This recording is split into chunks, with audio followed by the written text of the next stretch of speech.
Hi guys, happy Tuesday. It's a very exciting Tuesday out there. Depending on where you are, you could be seeing a whole array of things. We do have some areas seeing snow, some areas seeing thunderstorms, some areas not seeing anything, and then some areas under a red flag warning. All of this Loveland ski from our camera at Eisenhower Tunnel here. And you can see this is one area that is seeing mountains and off in the foothills. But as we take a look at some other portions, this is the northeastern corner of the state that is under a severe thunderstorm watch until 7 o'clock this evening. That's because all of the areas in this light blue shaded area of the state could see large hail, wind gusts up to 70 miles per hour or even more in some places. And then, yes, a couple of tornadoes are possible as we go through the rest of the evening. So that's something we're going to continue to watch out for. We're going to continue to monitor the radars for you. Right now in Denver, it looks like at it looks like at DIA, we're getting 47 degrees and some rain showers coming through. Just a moment ago during the noon show, it was reporting thunderstorms. So we're seeing thunderstorms and rain showers move through, and that's what we expected. Scattered rain showers and isolated thunderstorms. We're going to continue to watch for that through the rest of the evening. We have winds coming in from the northeast at around 7 miles per hour as well, so not too windy here in Denver, but areas that are seeing those stronger winds, that's going to be the southeastern corner of the state where we have a red flag warning in effect through a good portion of the day. That's because this area seeing very dry air and strong wind to the west. This is going to be the central and northern mountain ranges, anything over around 9 to the west. We have snow across Denver, and in the northeastern plains we have has put out an updated risk outlook, and this yesterday was just showing green, which is a marginal risk. Now a good portion of that green has yellow, and yellow, that's really where we're going to keep our eye out for the rest of the afternoon and the rest of the evening as far as hail, locally heavy downpours, strong wind areas. So we're really going to keep our eye out for the eastern and northeastern plains. The areas in the green surrounding it, slightly less of a risk, but still a risk nonetheless. And that does include Denver going all the way south to Colorado Springs before spilling further eastward. Those areas we're going to want to watch for the hail. The rest of Denver is where we're seeing all of that snow really start to fill in. Then far west, maybe toward Grand Junction, and then far southwest, we're seeing more lightning strikes there, but the majority of the thunderstorms right now are just barely east of Denver. Going through Denver, a few lightning strikes, some thunderstorms rolling through, and then right in the middle where Denver sits is where some areas are kind of seeing a dry spot. Some areas are just seeing those light rain showers push through. So what we're expecting through the rest of the day, this is a look at our Futurecast and what are so bright. And underneath the red spots, that's where we do have the chances for the largest hail. That's where we have the chances for the strongest winds. That's where we have the chances for the heaviest rain downpours. And that's also where we have the chances for a tornado to spot up. So we really want to keep an eye out for that as we go through the rest of the evening and afternoon. This is around 4 o'clock today, what we're estimating at around 7. See how big that red really starts to become as it pushes its way toward Nebraska and Kansas. That's really where we're going to keep our eye out for really severe storms. As we go into the later hours, that's when things really start to cool down. As those temperatures cool down more, then that's when the storms start to weaken a bit. So overnight, those bright colors start to push on out eastward or die down altogether. So overnight tonight and into early tomorrow morning, this is 2 a.m. tomorrow, we're mostly just seeing those greens, and then of course to the west, those blues and whites, which is indicating snowfall. But that's a very sharp line between where we're seeing rainfall and where we're seeing snowfall. A lot of that has to do with elevation. But the majority of what we're going to take away from that is there's a lot of precipitation right over Denver as we go into the overnight and early morning hours Wednesday. So we're going to continue to watch out for that. Then we have another possible wet spot over Pueblo that we're going to continue to watch. And it's mostly over that I-25 corridor going south all the way into Trinidad.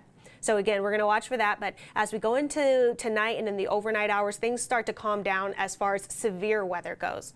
That's not when we get rid of the rain. The rain doesn't really start to move out of Denver until midday tomorrow. It pushes south, so the further south you are, the later it's likely going to be that all of that rain moves out of your area. So by tomorrow evening is when we really start to see the remnants of it push further south and die out. So Denver could start to see that rain move out midday. If you're further south, you're going to see that rain move out a little bit later in the evening. Today, Those highs near 56 degrees, quite a bit cooler than what we saw yesterday. We officially got to 80 degrees in Denver yesterday. Today, we're not going to make it out of the 50s, especially with all. Going to continue to watch for cooler weather, scattered rain showers, isolated storms. Those storms are likely to stay stronger in the northeastern plains, and we do have snow, heavy snow at times, off to the west. Tonight, the same thing happens, but we have less chances for those storms to be severe the later we get into the evening, though a lot of that precipitation sticks around until midday tomorrow. Tomorrow, we also continue to see the cooler temperatures stick around, so we stay in the 50s for Wednesday as well. Once all of that moves out late Wednesday, the cloud cover moves out behind it, and we actually get quite a bit of sun for Thursday. Temperatures rebounding toward those seasonal numbers where we should be this time of year. And then as we go into the weekend, it's almost like none of this happened. The weekend is going to be nice and sunny. We'll see those temperatures in the mid to upper 70s on Friday. By Saturday, those temperatures in the low 80s. We're back in the mid 70s by Sunday, but Sunday night is when we start to see another round of storms move in. Monday is where we're going to keep an eye out for another chance for some showers and isolated thunderstorms and cooler temperatures, and then start to move out again maybe by next Tuesday. So I know that was a lot going on, and hopefully you were able to hone in on where you live and see exactly what to expect in your neck of the woods. So I know this is usually where a lot of people start to chime in and, ask, well, what about here? What about where I live? And so this is where I try to address all of that, because especially in a forecast like this, you could have a completely different forecast depending on where you live, and all of it is residing within Colorado right now. So an extremely active weather day today. I'm going to start going through the comments now. Hi, Elizabeth. Thank you for joining. Hi, Jessica. Hi, Seth. Hi, Lee from Fort Collins. Dolores says it's pouring in Greeley. So that's another example. As I look out the window here in Denver, not much happening. Maybe I'm trying to see maybe even a couple of peaks of sunshine coming through the clouds, a couple of peaks of clouds there. But yeah, we're seeing total different weather in different portions of the state. So Dolores says it's pouring in Greeley. Jessica says nothing yet where she is. Sam says the same thing about Greeley. Just a bit of thunder here in southwest Aurora, which is not too far from Denver, obviously a Denver suburb. So we're already seeing that thunder as far east as Aurora, but right here in almost downtown Denver, not seeing much at the moment. Okay, so I'm seeing that it's hailing in Watkins. Maricela says she's getting severe weather alerts. That's good. It's always good when you have any sort of weather radio or your phone or applications, things like that alert you when severe weather is coming into your area, because a lot of it does happen in the evening. As we go through the later afternoon to early evening hours, those are usually your hot spots for severe thunderstorms. Lynn is asking, when does it hit the Denver metro area? So that kind of depends on where you are in Denver. We're already getting reports of thunderstorms in Aurora. Downtown Denver, we're not seeing much right now, but it will start to fill in as we get later into the afternoon. So as I was just saying, thunderstorms really peak in their intensity in the later afternoon to early evening hours. So that's when we're really going to start to see things ramp up as we go through the rest of the day.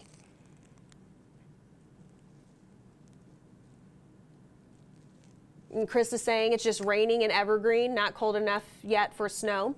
Evergreen, probably one of those areas that will start to transition into snow. So that's good news, moisturize. Jessica said someone said hail in Monument. I wouldn't doubt that. Snow is dissipating, sorry. Snow is dissipating in the San Juans, says Mike. Landon says it's sunny in southwest Littleton. I don't doubt that. Like I said, I think I'm seeing some sun on the sidewalk here in downtown Denver. Hail in Ellicott, okay.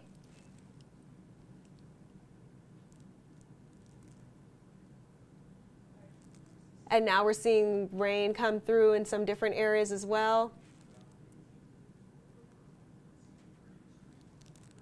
It says nothing but a breeze here in Appleton. Okay. Michael says, sunny, and I see some blue sky here in Highlands Ranch. I wouldn't doubt that. Nothing in Thornton. Sorry, Samuel, I don't know what your message is saying. We have our friend from Oslo joining in again. No way, I don't know how to pronounce your name. It says perfect pozole weather. Okay, you can get your pozole on the stove. Diana says it's thundering outside now, sprinkling rain in Greeley. So rain could be dying down just for the moment right now in Greeley, I'm thinking, because just a moment ago I had some people commenting saying that it was pouring rain in Greeley. So now maybe things might be hitting a lull. Just hit hard in Parker, I'm hearing.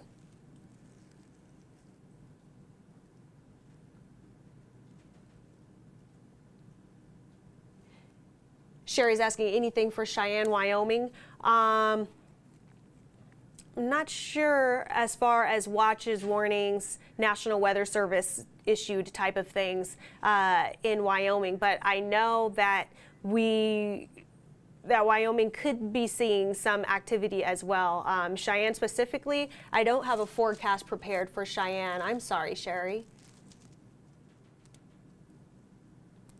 Ahmed's asking if we're done with freeze risks in Aurora. I wouldn't expect any sort of freezing in Aurora with this in particular storm, but I wouldn't rule it out for the rest of the season if you're looking to try and plant flowers or anything like that. Sunny in Longmont. It's cloudy, but nothing in Fort Morgan. Pea-sized hail in Milliken, okay. Rain in Greeley, I'm seeing that again. Hailing in Loveland, I'm getting that report in. Light sprinkles in Loveland, someone else is saying. Snowing in Dillon, rain in Berthoud. Okay, so snowing in Frisco, sunny in Colorado Springs. So it looks like we're just getting several people commenting with what you're seeing where you are, and I like that. That really helps us to see, because the radars are usually far above the surface, so sometimes where the radar is showing may not be hitting the ground, or we may not be zooming in on your specific location. So whenever you comment on what you're seeing out your front door or out your back window or anything like that, that's always helpful for us to really try and place what's happening where. But again, just a quick summary, as I usually like to leave you with before we end. Denver and to the east and to the northeast. So that's mostly going to be Denver, north along I-25, and then the northeastern plains. That's where we have the strongest risk for thunderstorms. And those thunderstorms could be somewhat severe. We have both marginal and enhanced risks issued for the northeastern corner of the state. These are areas that you'll want to watch for hail, strong winds possibly, locally heavy downpours maybe, and we do have the possibility, for a tornado to sprout up. That's where we're going to keep our eye out for severe thunderstorms. That's going to be Denver, a little bit further north toward Fort Collins, and then a little bit further south along I-25, maybe approaching Colorado Springs, likely stopping around Monument, and then the northeastern corner of the state. That's where we do have the severe thunderstorm risks. To the west, in the foothills and in the mountains, that's where we're going to continue to keep our eye out for heavy snowfall. Now, we could see anything above 9,000 feet. We could see anywhere between 7 to 14 inches of snowfall fall by tomorrow afternoon. So that's going to be through the rest of today and the first half of tomorrow. Lots of snow falling there. If you're in the southeastern corner of the state, we're very dry, we're very windy. So we have a red flag warning in effect there. That's through the good majority of the rest of the day. So we're going to watch for the dry air, those strong winds that could be any sort of fire hazards, anything like that. That area, as you can probably tell, with the red flag warning in effect, not likely to see much of anything. So if you're Pueblo and then further south and then the rest of the southeastern corner of the state, you're not going to see a whole lot of precipitation until tomorrow afternoon, because the system that we see now that's sitting over us for a good while, and that's just going to drop a bunch of rain and snow and thunderstorms over us through the rest of the evening and the first half of tomorrow. When that moves out, it's going to move further south. So if you're in the southeastern corner of the state, you could still see some precipitation from this system, but it's not going to be until it exits. And that's most likely going to be tomorrow afternoon or so. So that's what I have for you. Of course, in addition to all of this precipitation, we do also have colder weather. If you've stepped outside at all today, you've noticed it doesn't feel like the 80-degree afternoon we had yesterday. Today and tomorrow, we're not likely to make it out of the 50s. And then once all of this makes its way out, that cloud cover makes its way out, we start to rebound. So Thursday is going to be a nice seasonal spring-like day. We're going to see sun there. We're going to see those temperatures in the mid to upper 60s. And then as we go into the weekend, maybe going to rebound a little too much. We're going to see those temperatures in the low 80s at some points this weekend. So we do have a warm weekend ahead, and then we have another storm system possible to move in early to mid next week. So that's what we're going to keep our eye out for. Thank you guys so much for tuning in. And what you'll want to do is make sure you stay tuned in to 9 News this evening with all of the weather updates. We like to keep you updated online, on the mobile app, on air, anything like that. So make sure you stay tuned in, especially if you are in the northeastern corner of the state. If you're in Denver and further north toward Fort Collins, or if you're in the northeastern plains, make sure you stay tuned in. Just tune into the news, to 9 News, through our several forecasts through the rest of the evening, just to make sure that you're aware, and that's the best way to stay safe. So have a good one, and we'll see you back tomorrow.